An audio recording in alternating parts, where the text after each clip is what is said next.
جو ہے وہ فیلڈ مارشل کی اور شہباز شریف صاحب کی تعریف کرتے ہیں، ان کو فنٹاسٹک کہتے ہیں، اور کہتے ہیں کہ میں ان کا بڑا ایڈمائرر ہوں، بڑا گریٹ فین ہوں میں ان کا۔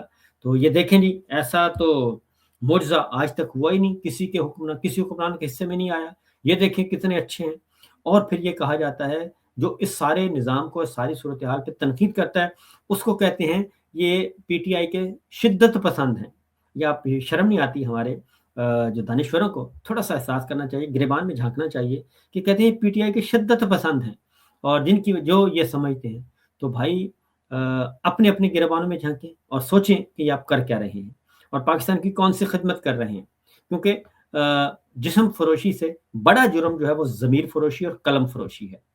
اپنا ضمیر بیچتے ہیں، قلم بیچتے ہیں، اپنی تحریر بیچتے ہیں، اپنی جو کہتے ہیں قوت گویائی بیچتے ہیں۔ یہ سارا کچھ جو بیچتے ہیں وہ جسم فروشی سے بڑا جرم ہے، اور کیونکہ آپ نسلوں کو، قوموں کو تباہ کرتے ہیں۔ انٹلیکچوئل ڈس آنیسٹی جو ہے وہ بدترین جرم ہے۔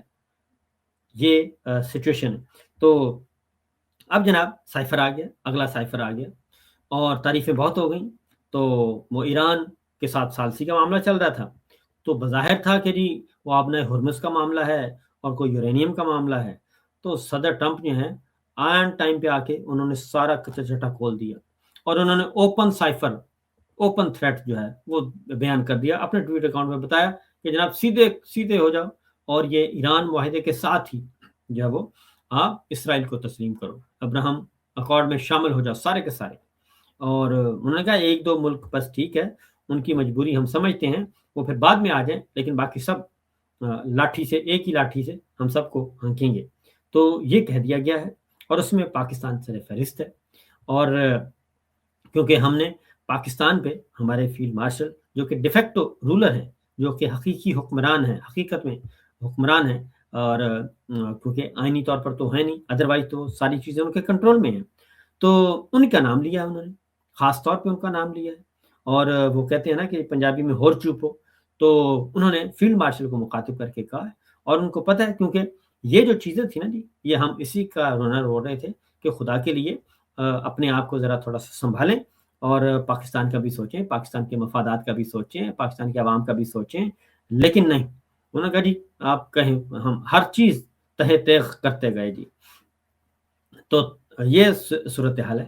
اب جناب انہوں نے کھل کر آ گیا ہے، سارے کارڈ شو کر دیے صدر ٹرمپ صاحب نے، اور انہوں نے کہا کہ آئیں ذرا سیدھے ہو جائیں اور تسلیم کریں۔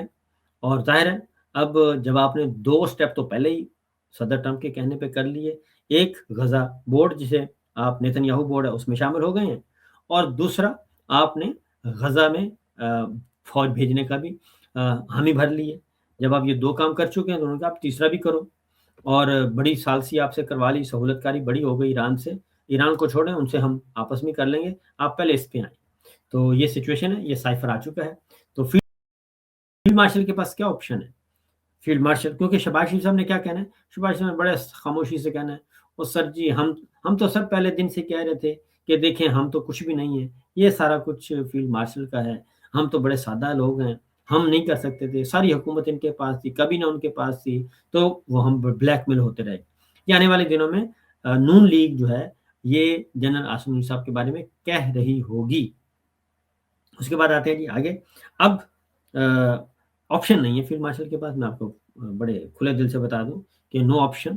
اور اب یہ ہے کہ آگے وہ کہتے ہیں کھائی ہے پیچھے آ گئے، اور اب دیکھیں کس میں کودتے ہیں، بھاگنے وہ دیں گے نہیں، کیونکہ آپ لوگوں نے بہت آگے چلے گئے ہیں، اور آپ نے ایسی یقین دہانیاں کروا دی ہیں جو ہمارے 75 سالوں میں، 78 سالوں میں، 79 سالوں میں کسی نے نہیں کروائی تھی۔ آپ اس حد تک آگے چلے گئے، اور آپ نے لنچ بھی ماشاءاللہ سے کیا ہوا ہے، کھانے بھی کھائے ہوئے ہیں، وائٹ ہاؤس میں جا کے بیگ بھی آپ نے دیے ہوئے ہیں، وہ ساری انہوں نے ریکارڈنگ بھی کی ہوئی ہے، جو وسپرنگ ہو رہی تھی وہ بھی، جو کانوں میں باتیں ہو رہی تھی وہ بھی، وہ ساری انہوں نے کی ہوئی ہیں۔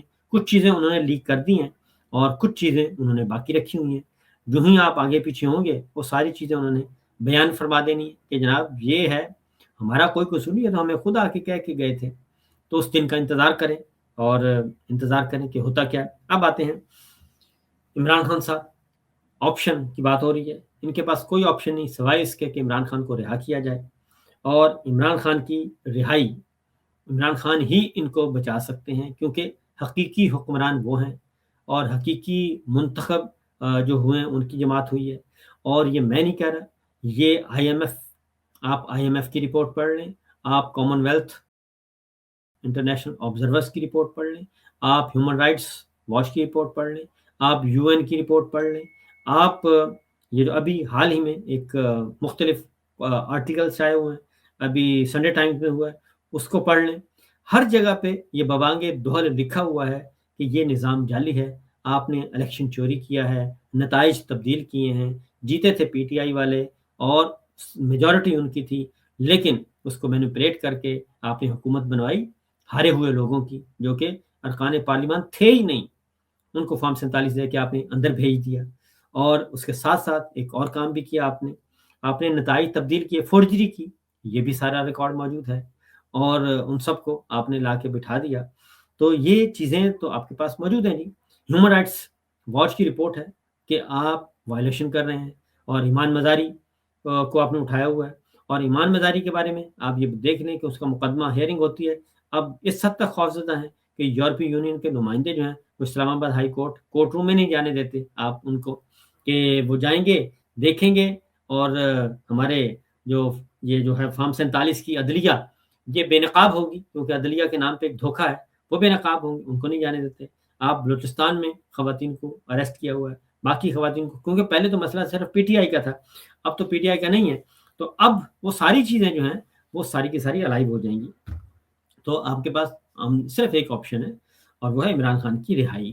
عمران خان کو رہا کریں، اور وہ آئیں گے اور ان کے حقیقی نمائندوں کے سپرد کریں۔ اس کے علاوہ آپ کے پاس بچنے کا کوئی راستہ نہیں ہے، اور اگر آپ سمجھتے ہیں کہ اس کے علاوہ کوئی راستہ ہے تو میرا خیال ہے کہ آپ بہت ہی خام خیالی میں رہ رہے ہیں۔